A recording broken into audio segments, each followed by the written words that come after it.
آج کے اس ایکسپلینر اور عملی ورکشاپ میں خوش آمدید۔ ہم سب جانتے ہیں کہ اساتذہ اور والدین کا شیڈیول کتنا مصروف ہوتا ہے۔ ہر کوئی چاہتا ہے کہ کلاس میں بچوں کی دلچسپی بڑھے، لیکن اس کے لیے ویکینڈ کے گھنٹوں قربان کرنا بالکل نہیں۔ یہ وضاحتی نشست دراصل اسی مسئلے کا حل ہے۔ چلیے دیکھتے ہیں کہ اپنا قیمتی وقت بچاتے ہوئے بہترین اور پرکشش تدریسی مواد کیسے تیار کیا جا سکتا ہے۔ اور اس جادو کا نام ہے کینوا۔ آسان لفظوں میں یہ ایک ایسا گیم چینجر پلیٹ فارم ہے جو عام تدریسی مواد کو انتہائی پروفیشنل بنا دیتا ہے۔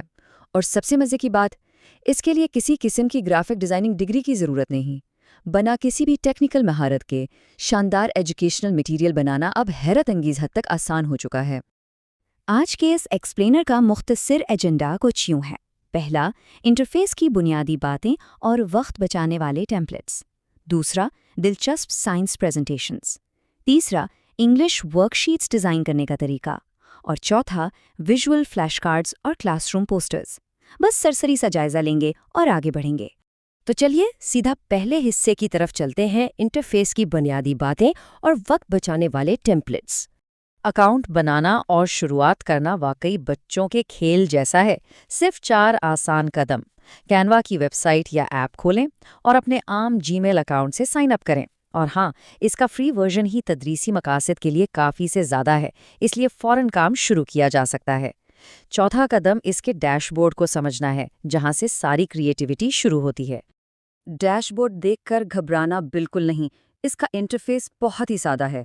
اس کے کچھ بنیادی حصے ہیں: ٹیمپلیٹس، جہاں سے بنے بنائے ڈیزائن ملیں گے، ٹیکسٹ آپشن لکھائی کے لیے، امیجز اور ایلیمنٹس اسے خوبصورت بنانے کے لیے، اپلوڈ سیکشن جہاں اپنا مواد ڈالا جا سکتا ہے، اور آخر میں ڈاؤن لوڈ آپشن جہاں سے کام محفوظ ہوتا ہے۔ بس انہی چند آپشنز کو سمجھ لیا تو سمجھیں کینوا کی چابی مل گئی۔ اساتذہ کا سب سے بڑا دشمن کیا ہے؟ وقت کی کمی۔ لیکن سوچئے، اگر سرچ بار میں صرف کلاس روم پریزنٹیشن یا کڈز لرننگ لکھنے سے سینکڑوں پروفیشنل ٹیمپلیٹ سامنے آ جائیں تو کیسا رہے گا؟ جو کام گھنٹوں میں ہوتا تھا وہ اب منٹوں میں مکمل ہو سکتا ہے۔ واقعی حیران کن ہے نا؟ اب آتے ہیں دوسرے حصے پر، دلچسپ سائنس پریزنٹیشنز کی تیاری۔ پریزنٹیشن بناتے وقت عمر کے حساب سے ڈیزائن بدلنا ایک نہایت اہم اصول ہے۔ چھوٹے بچوں کی توجہ حاصل کرنے کے لیے بڑے فونٹس اور رنگ برنگی کھلونوں جیسے ویژولز استعمال کیے جاتے ہیں، جبکہ بڑے طلباء کے لیے کلین اور پروفیشنل بیک گراؤنڈز زیادہ اثر انداز ہوتے ہیں۔ کینوا میں یہ تبدیلیاں صرف اور صرف کچھ کلکس کی دوری پر ہیں۔ لیکن یہاں ایک سوال پیدا ہوتا ہے کہ ویژول ایکسپلینیشن اتنی ضروری کیوں ہے، خاص طور پر سائنس میں، جہاں کانسیپٹس تھوڑے خشک اور مشکل ہو سکتے ہیں؟ اگر انہی اسباق کو ویژولز کے ذریعے انٹریکٹیو بنا دیا جائے تو کلاس کی انرجی اور دلچسپی میں اچانک سے اضافہ ہو جاتا ہے، سیکھنے کا عمل بے حد دلچسپ بن جاتا ہے۔ مثال کے طور پر سولر سسٹم یا نظام شمسی کا سبق لے لیجئے۔ ایک سادہ سی پریزنٹیشن میں اگر سیاروں کی تصویریں اور سائنس آئکنز شامل کر دیے جائیں اور پھر تھوڑی سی اینیمیشن لگا کر سیاروں کو گھومتے ہوئے دکھایا جائے تو سبق پوری طرح زندہ ہو جاتا ہے۔ طلباء کی توجہ بھٹکنے کا تو سوال ہی پیدا نہیں ہوتا۔ اب چلتے ہیں تیسرے حصے کی جانب، انگلش ورک شیٹس ڈیزائن کرنے کا طریقہ۔ اگر تیسری جماعت کی انگلش ورک شیٹ بنانی ہو تو وہ بھی بہت آسان ہے۔ پہلا قدم، ورک شیٹ کی قسم چنیے، جیسے خالی جگہ، میچنگ یا ایم سی کیوز۔ دوسرا قدم، سوالات ٹائپ کریں۔ تیسرا قدم، اس سے منسلک خوبصورت تصویریں شامل کریں۔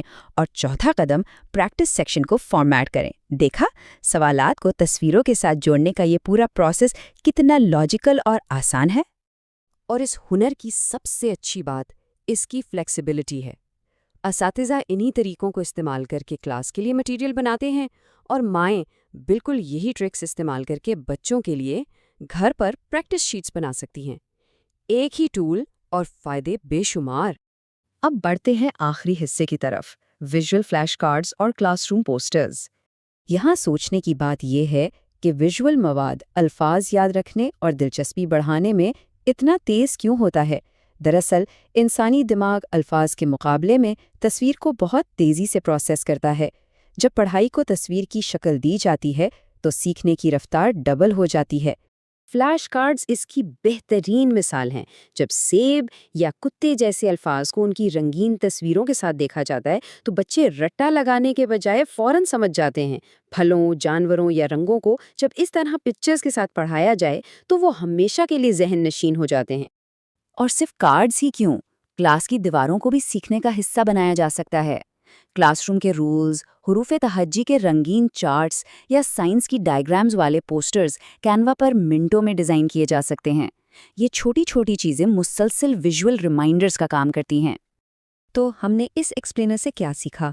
ان تمام باتوں کا نچوڑ یہ ہے کہ انٹرفیس کو سمجھنے سے لے کر ٹیمپلیٹس کا جادو چلانے، ورک شیٹس ڈیزائن کرنے اور ویژولز بنانے تک کی تمام سکلز اب سب کی مٹھی میں ہیں۔ یہ صرف ایک سافٹ ویئر چلانا نہیں ہے، بلکہ تدریس کے انداز کو مکمل طور پر جدت دینا ہے۔ آخر میں ایک نہایت اہم سوال، یہ نئی مہارتیں جاننے کے بعد کیا اگلا سبق صرف ایک اور عام سا بورنگ لیکچر ہوگا یا ایک ایسا دلچسپ ویژول تجربہ جسے طلباء کبھی بھلا نہیں پائیں گے؟ فیصلہ اب ہمارے ہاتھ میں ہے۔ اس تخلیقی سفر کا آغاز کرنے کا بہترین وقت بالکل یہی ہے۔